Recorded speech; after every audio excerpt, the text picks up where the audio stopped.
Excellent. Our next speaker is Roberto Celis. Okay.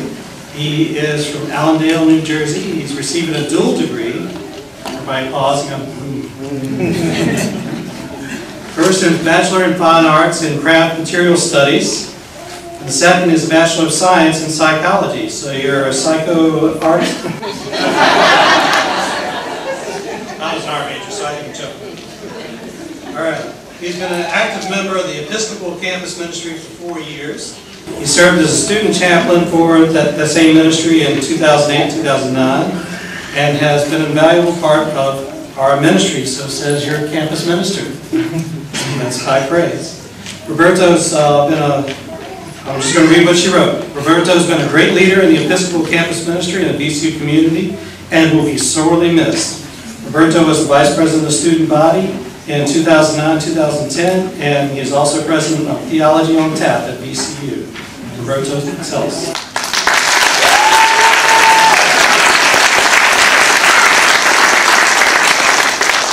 I'm going to use a chainsaw in my art.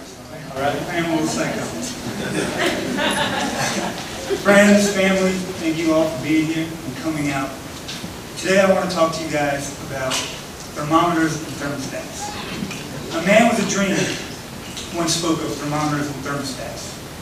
He spoke of the need to transform yourself into a nonconformist and to follow a path that will be just as good for others as it is yourself.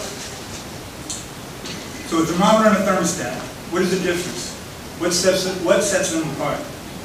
What makes one a transformed nonconformist? The ability to change the temperature. Like so many people, we often catch ourselves reading the temperature of society like any good thermometer. We follow the masses and rarely waver from the status quo. But how often do we feel that that temperature we are at is not sustainable?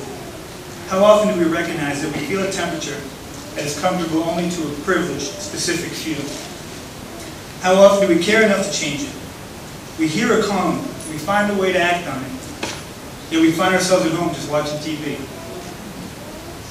How do we become that thermostat and begin to mess with the dials that will change the temperature? Being a part of the Episcopal Campus Ministry has allowed me to start messing with dials. I've seen a cold house with years of history and ruins in the lower Ninth Ward of New Orleans transformed to a bright, warm home with new memories attached to each orange wall, laughs attracted to every turquoise feeling, and smiles of gratification in the gardens of the owner's favorite flowers and spices, renewing their previous life. I've been a part of a temperature change that took me to a village in Panama, where together we sweated with chisels and chainsaws, as they taught me the secrets of their hand techniques, and as I wielded a chainsaw and showed them how to create larger pieces of art out of a mango tree. The temperature in that Panamanian village has been becoming better suited for its inhabitants, where the children have a local school and new opportunities their parents did not. Together we planted a forest of thousands of hardwood trees, where in 20 to 30 years a new jungle will emerge. Thanks to the Episcopal Campus Ministry, I was able to go to St. Andrew's School and play with the kids. Kids who come from poverty, but come every day for a fighting chance. These kids help me once again change the temperature, and together we transform the setting into a state that makes the school much more comfortable for all. However, the greatest temperature change of all happened within me. While being a part of the Episcopal Campus Ministry, I was asked to be student chaplain. I eagerly took the position with hopes of growing attendance, connecting better with the Lord and my fellow brothers and sisters. What happened was pretty good to most people. We had more students coming out, more opportunities to work within the people in Richmond, and more fellowship. What happened inside of me was a realization that I am a disciple, and a realization that I cannot be scared to show that. As part of my duties, I would call students I barely knew and thank them for coming. I would offer to take them to coffee so I could get to know them a little better. What happened was I started calling students that hadn't shown up in a few weeks, and thanked the Lord that next Sunday when they showed up to fellowship with us.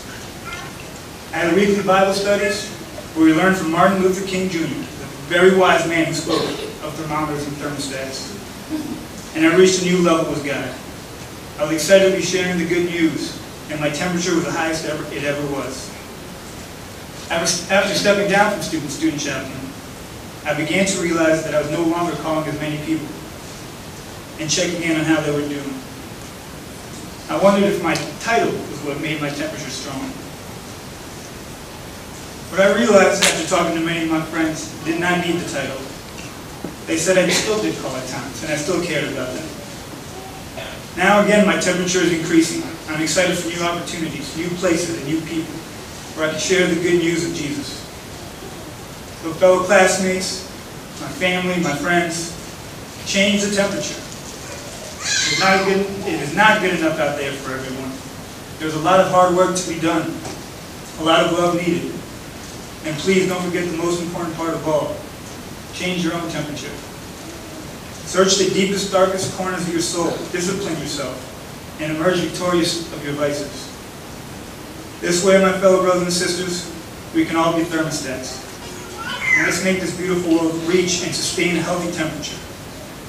Be a thermostat.